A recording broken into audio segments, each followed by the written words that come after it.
네, 경제 현안을 보다 쉽게 풀어보는 경제 읽기 시간입니다. 오늘도 다양한 경제 이슈들 김대호 경제학 박사와 살펴보겠습니다. 안녕하십니까? 안녕하십니까? 반갑습니다. 예, 관세 관련해서 트럼프 대통령 미일 무역 합의에 한 달 반 만에 서명을 했습니다. 어떤 내용입니까? 예, 일본과 미국이 이제 새로운 관세 협정을 체결한 데 이어서 이번에는 구체적으로 시행하는 데까지 이행에도 합의를 해서 다음 주부터는 새 관세 협의가 발동됩니다. 예. 자, 미국과 일본의 무역 협의가 우리나라에게 상당히 중요한 것은 두 가지 이유가 있는데요. 하나는 이제 미국과 일본의 무역 합의는 전 세계 새로운 관세 폭탄 속에서의 새 프레임으로서 새 관세 제도가 본격 시행된다는 그런 의미가 첫 번째고요. 예. 두 번째는 우리가 일본을 뭐 특별히 미워해서가 아니라 일본과 미국의 관세 협정이 우리에게는 굉장히 사활이 걸린 굉장히 중요한 문제입니다. 무슨 말씀이냐면요. 우리가 미국에 수출하고 있는 제품의 상당 부분이 다른 어떤 나라보다도 한국과 일본 간의 경쟁 관계가 있어요. 따라서 일본과 미국이 새 관세 협상에 체결을 하면서 우리보다 조금이라도 더 유리하게 한다면 상대적으로 그것은 우리가 관세 협상을 잘못했다는 얘기가 되고 우리한테 타격이 되는 그런 결과가 야기가 되거든요. 자, 그런데 이번에 미국과 일본이 관세 협상 이행 행정 명령을 하면서 우리에게 몇 가지 지금 시사점을 주고 있습니다. 우선 일본 자동차 바로 다음 주부터 관세가 15%로 낮아집니다. 현재 27.5%인데 이게 15%로 낮아지거든요. 근데 우리는 여전히 원칙적으로 15로 낮추기로 했습니다만 여전히 25를 적용받고 있습니다. 따라서 일본보다도 10%가 더 비싸게 팔릴 수밖에 없는데요. 10%라는 것은요, 이게 예를 들어서 1억 원어치를 수출했다. 그러면 그 10%가 1천만 원 아닙니까? 일본에 수출하는 자동차 가격이 일제보다도 한국제가 1,000만 원이 더 비싸다고 그러면 과연 미국 사람들이 한국 자동차 사게 될까요? 자, 그런 측면에서 우리도 빨리 미국과 큰 틀에서의 타결을 해야 될 것으로 보여집니다. 예, 지금 말씀해 주신 것처럼 한국과 일본이 경쟁하고 있는 품목이 자동차인데 이렇게 되면은 지금 일정 기간 동안은 이 관세 격차가 발생하게 되면서 한국은 분명히 좀 큰 타격을 입겠죠. 그렇습니다. 따라서요. 여기서 지금 두 가지 우리 대책이 시급한데요.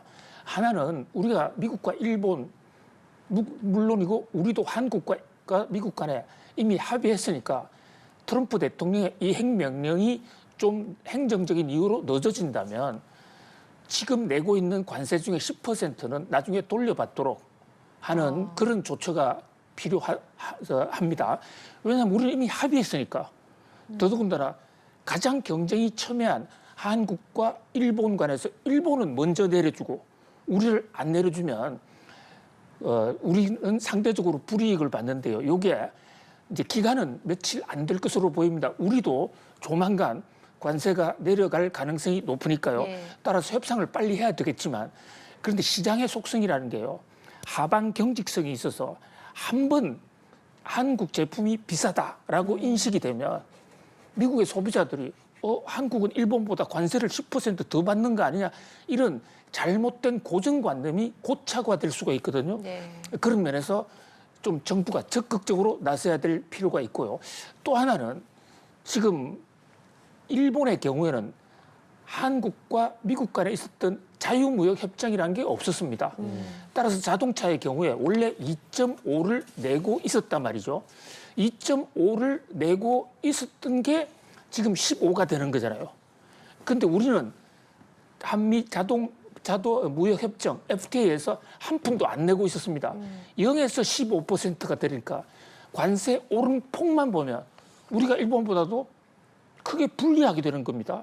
그러니까 이 대목도 우리가 미국과의 협상에서 좀 충분히 소명을 해서 한미 자유무역 협정을 맺었다는 그것은 그만큼 한국이 미국 경제에 더 많은 동맹 기여를 많이 했다는 측면을 뭐 지금이라도 좀 소명할 필요가 있지 않을까 그런 생각을 해 봅니다. 또한 기존 관세가 15% 미만인 품목에 대해서만 상호 관세를 합산하고 이상인 경우에는 가산하지 않는다.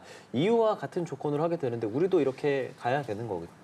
그게 또 굉장히 중요한 지적을 해주셨는데요. 예. 우리는 자동차뿐만이 아니라 모든 품목에 미국과 한국 간의 관세가 사실상 없습니다. 그런데 일본과 미국 간에는 관세가 있었단 말이죠. 예. 그래서 자동차뿐만 아니라 의류 또는 의약품, 그밖에 모든 제품이 품목마다 좀 다르지만 2%, 3%, 4%의 관세가 있었습니다. 예. 그런데 이것을 전부 무시하고 이번 미국과 일본의 합의에서는 15%가 넘어가면 더 이상은 때리지 않는다. 이것은 지금 상호 관세가 15%잖아요. 그러니까 있던 관세 한 푼도 안 물리겠다는 그런 중대한 합의거든요. 예. 그 대목에서도 우리는 그동안에 원래 안 냈던 건데 똑같은 15% 이건 좀 억울하지 않나. 그런 점에서 물론 트럼프가 받아줄지 안 받을지는 모르겠습니다만은 좀 국내 언론에서 여론이라도 우리가 훨씬 더 피해를 많이 본다는 사실을 미국 측에, 미국 조야에 좀 널리 알릴 필요가 있지 않을까 이런 생각을 해 봅니다. 알겠습니다.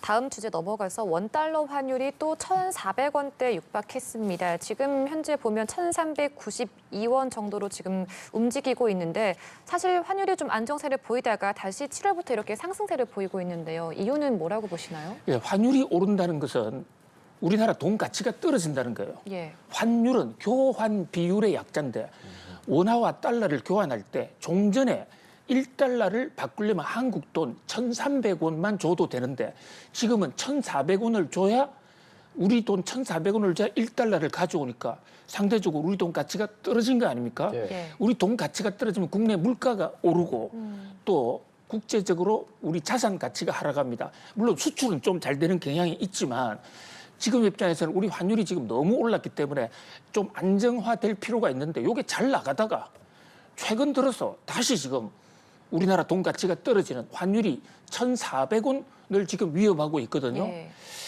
근데 특히 이 주목이 되는 것은 미국 달러가 지금 떨어지고 있습니다. 트럼프 대통령이 미국 달러 가치를 의도적으로 지금 떨어뜨리고 있어요. 그렇다면 우리 돈 가치는 그 교환 비율이기 때문에 가치가 올라가야 됩니다. 한동안 올라갔었어요. 그런데 최근 들어서 미국 달러 가치가 떨어지는데 한국 돈 가치가 같이 떨어지는 이것은 뭔가 지금 이상현상이 나타난 것이거든요. 자, 왜 그럴까? 한국은행 발표에 따르면 첫 번째 범인이 서학개미 때문이다. 지금 서학개미들이 미국 주식을 엄청나게 사모으고 있어요. 그런데 미국 주식 살려면 어떻게 해야 됩니까? 우리나라 사람들은 우리 돈 가지고 있으니까 그것을 정권 계좌를 통해서 원화를 달러로 교환해야 됩니다. 예. 그 과정에서 우리나라 환율이 올라가고 우리 돈 가치가 떨어지는 것이거든요. 그런데 지금 이 2달 한 3일 만에요.